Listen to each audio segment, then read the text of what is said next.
So I'm still not convinced that people are able to withdraw money even after they paid the fee to BG Wealth Sharing or whatever entities they sent the money to.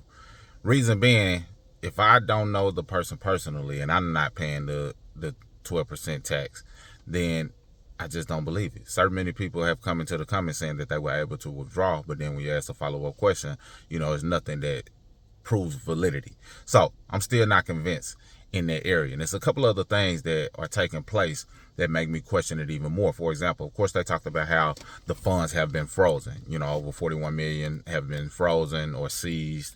So I did a video, recovery plan video. If you haven't watched it, consider watching it, where it talked about how if you were a victim of, BG Wealth Sharing scam, etc., you can potentially position yourself to withdraw with the funds that may have been seized. Seized, potentially, because there's still no guarantee in that. But the video does go through a couple of steps that people are getting benefit from as well. That being said, the things that I'm noticing that I'm like, okay, that's questionable. This is simple, but, I get it's a lot going on. But, Professor Stephen Beard, whether real or fake, has not been doing the Sunday Zoom videos. I did see that they said the Zooms will continue, like maybe on the 19th, give or take, whatever that date is. And it will allow fewer people to join. So initially it would allow up to 5,000, but they're saying that it's going to allow 1,000 people. That's questionable, but they have been canceling the Zoom meetings due to, them saying everything that's going on. To me, that would be a perfect opportunity to do a Zoom and express or explain certain things. Just my perspective on that. But they're also moving the goal mark on which when people can make the tax payment. Now, hear me out on this, and you let me know if the logic makes sense to you. So at first it was like May 7th was the cutoff, and if you don't pay by then, you'll be, shut out of your account. Then I think it moved to May 9th, and then maybe May 11th. I'm not sure what the date is now, because that continues to get moved. Now, if funds are frozen, which I believe to be true, because as I was diving, I was gonna come here and do a full blockchain breakdown of following the money, but the rabbit hole got too deep to where it's beyond my time availability. And like, okay, I'm going to this wallet, then checking this wallet. Has this wallet been blacklisted? No, it hasn't. Okay, it hasn't. So it's so many different wallets that it could have been sent through, because I was expecting to just see one address that my funds went to. That address is now blacklisted, and I was going to come here and show you how I did it and have everyone else to do it. But it was so many different other hoops that I was finding wallets that were not blacklisted. So it made me question if the money had been blacklisted altogether. But I stopped because, it was a deeper dive than I was ready to go into or go through. But if funds have been frozen, like the 41 million that they say, due to the fact that the USDT tether, just as an example, they have what's known as a guide mode, to where if they think that it's some type of laundering going on, they could push a button and halt the accounts that have large amounts in it, and now that money is, it can't be moved. So imagine that has happened. They've frozen the accounts, the money can't be moved. Entities will still want some form of cash flow. This is my logic. If the funds have been frozen and it's upwards of millions of dollars, what way would you still get new cash flow coming in from your existing victims? I was finna say your existing customers, because typically one of the best ways for a business to get new cash flow or new money coming in is through your current customers, not necessarily going out into the market and trying to find new customers. The current customers have built up a level of trust with you. So if you have a new product, a new release, something that you already have for sale, and now you can offer a discount to a current customer, now that current customer could then be the person that brings you in more cash flow because they already like your product and service. So that's a strategy in that area. Seems like they're using the same strategy here. So current victims are told that they have to pay a 12% fee, and that 12% fee goes to them getting access to a different group, goes to them also being able to withdraw their funds, which didn't make sense to me because they were calling it a 12% tax, and tax on unrealized gains don't add up. So these are the things that, the verbiage that is being used. But if the existing victims or customers, however you want to look at it, whichever makes sense to you, are paying the 12%, now that provides hundreds of thousands or millions of dollars in cash flow for the for whoever does it, since the funds have been frozen elsewhere. To me, that makes logical sense of what the money is being, used for, so to speak. It's like, okay, all of these funds have been frozen. We need some new money coming in.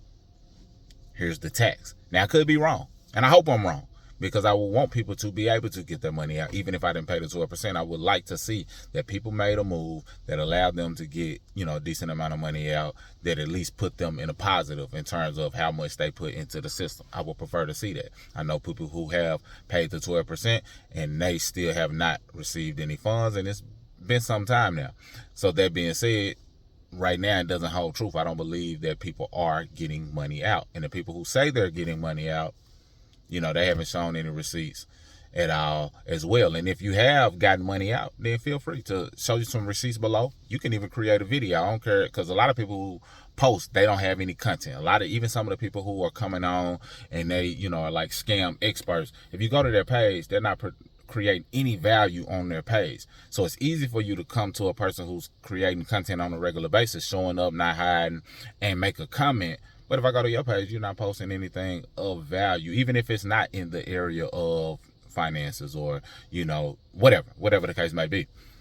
So that being said, if you have gotten a withdrawal out, show some receipts in some way, shape, form, or fashion. Whether it's in the comments, you're showing your receipts in whatever way you feel proves validity of you actually getting a withdrawal, whether you create a video. And then I would allow you to link to your video. Now, everybody just posting videos, I'm not allowing that, because now you're just trying to leverage and just post videos and things of that nature.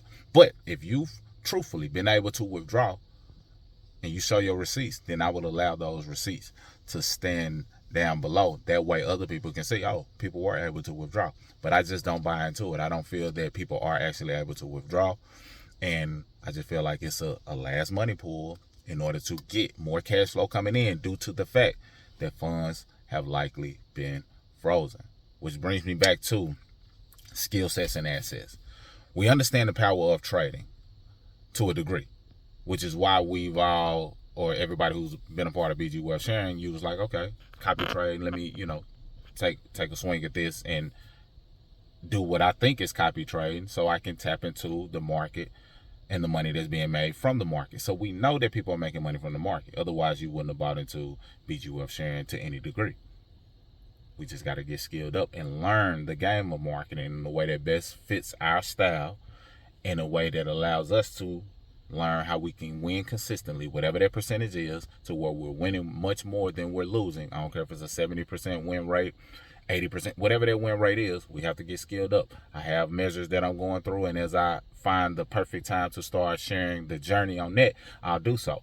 But also acquiring assets, whatever assets appeal to you. The one that I mentioned, which is in the crypto field, that you should strongly consider. Not like a guarantee, get rich quick, none of that, but just has some validity, some substance, some people backing it, some entities backing it, and I'm moving in the right direction of where I feel things are going, is XRP. Some of you are already familiar with XRP, been investing in XRP, know about XRP, consider XRP. And I may start sharing certain content pertaining to that as well.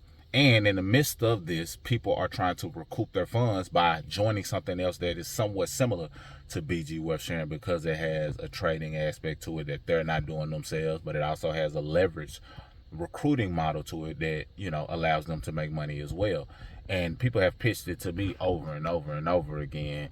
And you may already know what I'm talking about. I thought about doing sharing the thing that people have been sharing with me, and allowing those who are now more conscious and aware of what's going on to vet it for themselves and see if it's something that they find flaws in or not. But I didn't want it to look like I was just trying to get you to join something or sharing something that could end up being another BG. It was just going to be like an investigation, us all hands on deck, figuring out, hey, is this something else that, could end up the same way? But I chose not to do that. Long story short, skill sets and assets is where it's at. But I'm not buying into the fact that people are getting withdrawals.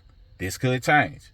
I could come back and say, hey, the person I know, they were able to withdraw much more than they put in, so they're up to the positive, and I can come back and say that. But as of now, I still have withdrawals that are in audit, and I haven't paid the 12%. I still know people who have paid the 12%, who have not pulled out a dime, but then there's people in the comments who say they have.